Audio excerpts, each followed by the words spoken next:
Hello everyone and welcome to Cinderful Gaming. I hope you're all doing well, I hope you're all staying safe, and most of all, I hope you're all fighting that war against the Grey.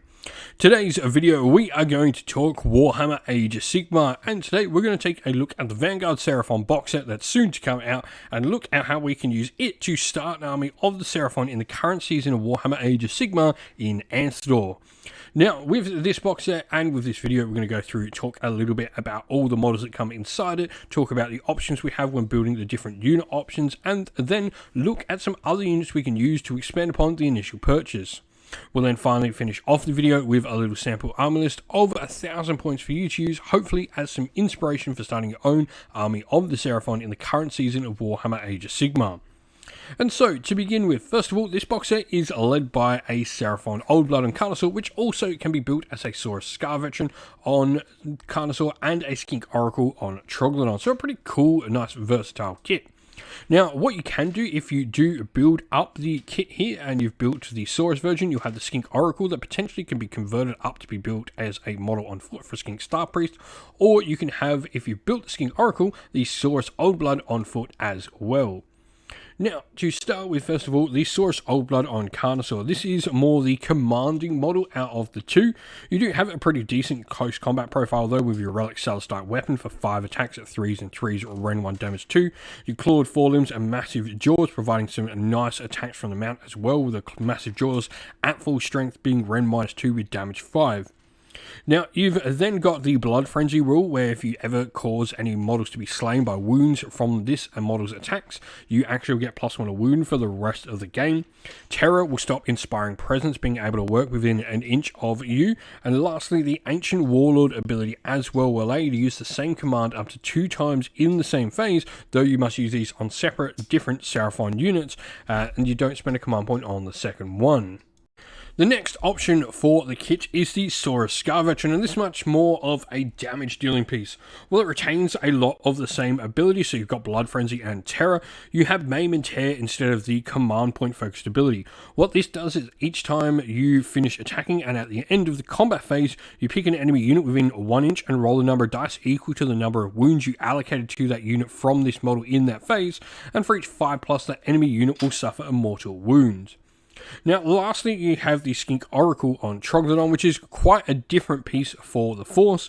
What this is going to do is have, first of all, still a decent mount, 3 attacks at 4s to hit with a 3+ to wound at its highest profile, -1 rend and damage 3.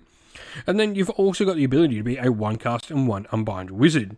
Stench of Death means you subtract 1 from hit rolls for enemy units within 9 inch of models with this ability. You can do a little bit of healing each turn thanks to regeneration, and you've still got Terror like the Carnosaurs do.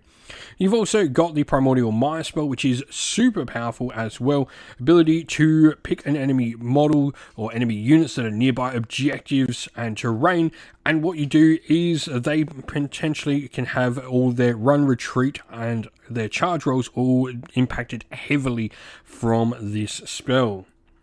Now, next up, we have the Saurus Warriors. They are a pure battle line unit with 2 wounds each and a 4+ save, though they do have the Ordered Cohort ability, where you add 1 to save rolls for attacks that target this unit if you're contesting any objectives or if it's wholly within your own territory.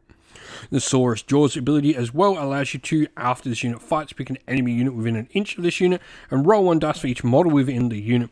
And for each 6 here, you will do an additional mortal wounds. Lastly, for this set of models, we do have the Kroxigor kit, which is another dual kit. Now, Kroxigor are going to come in either the base Kroxigor or Kroxigor Warspawn. The base Kroxigor have 4 wounds each with a 4+ save, a movement of 5, and bravery 7. They've got their Drakebite Mauls, which are 4 attacks at 4s and 3s, Ren 1 damage 2, and 1 Moonstone Hammer for every 3 models in the unit with 4 attacks at 3s and 3s, Ren 1 damage 3. Their Vice-like Jaws ability is pretty similar to the Saurus, except for every model they roll 3 dice rather than just 1. The Sweeping Blows ability as well will allow you to, if you're attacking a unit with 10 or more models and you roll a 6 to hit, you'll get 2 hits generated instead of just 1.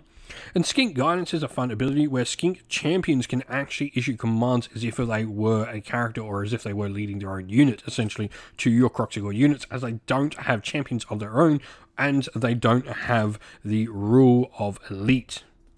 Now the Kroxigor Warspawned are the other option, much more combat dedicated here. You're going to have your Drakefang Warpix, which are very similar, though a little bit higher end. We're running 2 on the fight. You still got Skink Guidance in there, though you do have Heavy Scaled Skin, where you subtract 1 from wound rolls for shooting attacks against them. Vice-like Jaws are still there, and Spawn of Sotek. If any Skink units are damaged and have models slain around you, you actually get to add +1 to your attacks characteristic. Today's video is brought to you by Gap Games, a fantastic retailer in Australia for a variety of different miniature war games.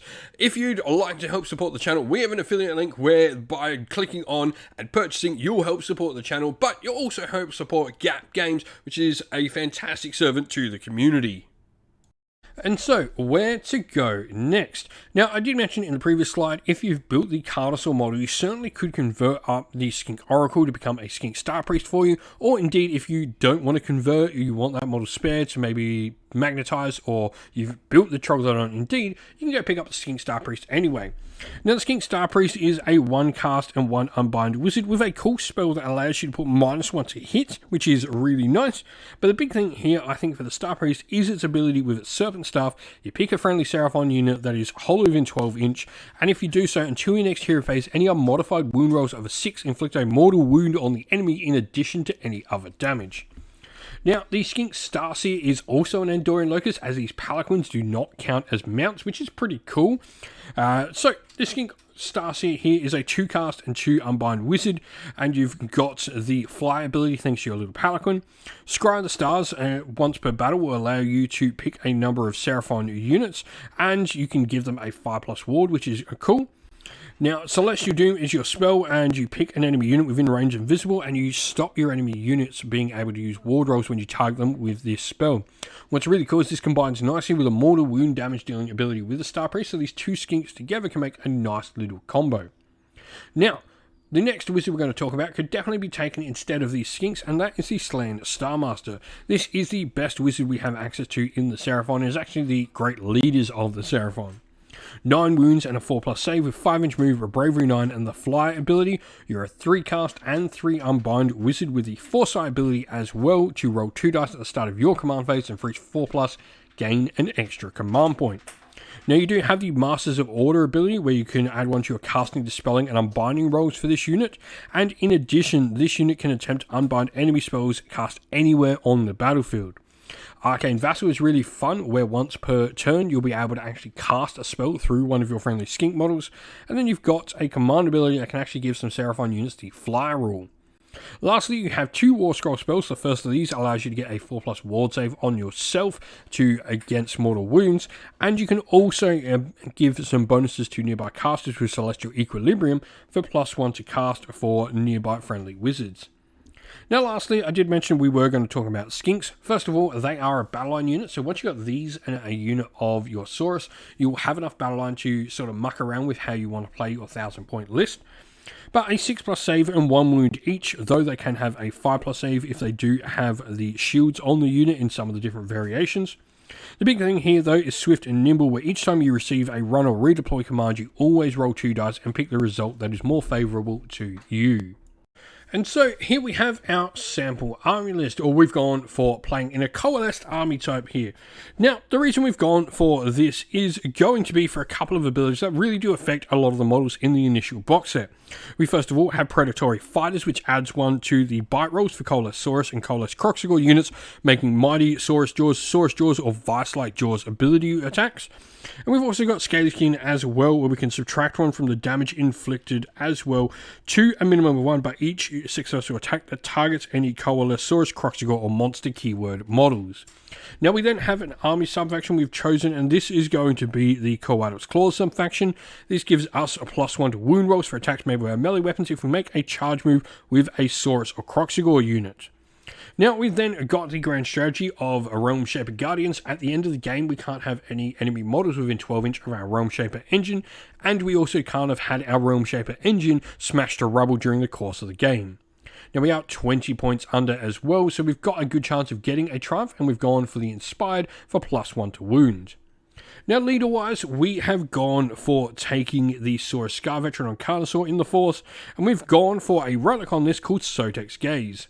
What this will do for us is enemy models with a wounds characteristic of a 1 or 2 can't contest objectives while they're within 6 inch of this model.